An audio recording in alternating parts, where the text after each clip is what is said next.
Hi అండి అందరికీ ఈ వీడియోలో అయితే చిన్న టిప్ చెప్తానండి. అదేంటంటే హుక్స్ స్టిచ్ చేసేటప్పుడు తల దగ్గర లూజ్గా కదిలిపోతూ ఉంటుంది కదా, ఆ ప్రాబ్లం లేకుంటే ఈ వీడియోలో అయితే ఒక చిన్న చిట్కా అండి. అదేంటంటే వీడియోలో చూసారు కదా, చిన్న హోల్ పెట్టుకొని హుక్స్ని అయితే దీనికి తగిలించుకోనమంటే లాక్ అయిపోద్దండి. చూస్తున్నారు కదా, చాలా స్ట్రాంగ్గా ఉంటుంది అనమాట. హుక్స్ చూస్తున్నారు కదా, చాలా సింపుల్గా మనం ఇలా బ్లౌజ్కి హుక్స్ స్టిచ్ చేసుకోనమంటే చాలా నీట్గా ఫినిషింగ్ అయితే పర్ఫెక్ట్గా వస్తుంది. చాలా ఈజీగా స్టిచ్ చేసుకోవచ్చు. కస్టమర్లు అయితే ఫిదా అవ్వాల్సిందేనండి. ఎందుకంటే మనం బ్లౌజ్ స్టిచ్ చేసేటప్పుడు మెయిన్ బ్లౌజ్ ఫినిషింగ్ ఎంత ముఖ్యమో హుక్స్లు కూడా అంతే ముఖ్యమండి. చూస్తున్నారు కదా, హుక్స్లు స్ట్రాంగ్గా వేసామంటే కస్టమర్స్ అయితే ఫిదా అవ్వాల్సిందేనండి. చూస్తున్నారు కదా, పర్ఫెక్ట్గా మనం స్టిచ్ చేసుకొని పెట్టానండి, కస్టమర్లు మన దగ్గరికి వస్తారు.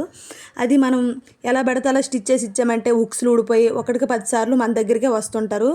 ఇంకా వాళ్ళకి కూడా చిరాకేసేద్ది అనమాట. ఇంక అస్తమానం ఇదే ప్రాబ్లం అనుకుని ఉంటారు. ఇంకెందుకు వేస్ట్ అన్నట్టు ఉంటుంది వాళ్ళకును. మనం ఫినిషింగ్ కరెక్ట్గా ఇచ్చామంటే కస్టమర్లు మనం స్టిచ్ చేయలేము, ఇంకా లేట్ అవుతుందన్న మన దగ్గరే బ్లౌజులు ఇచ్చేసి వెళ్తారనమాట. చూస్తున్నారు కదా, నేనైతే కొన్ని రోజులుగా ఇదే ఫాలో అవుతున్నానండి. నాకైతే బాగా నచ్చింది, కస్టమర్లకు కూడా బాగా నచ్చిందని చెప్పారు. చూస్తున్నారు కదా, హుక్స్లు అయితే పర్ఫెక్ట్గా రెడీ అయిపోయి ఈ వీడియోకి అయితే ఒక లైక్ ఇవ్వడం మర్చిపోకండి. Thank you.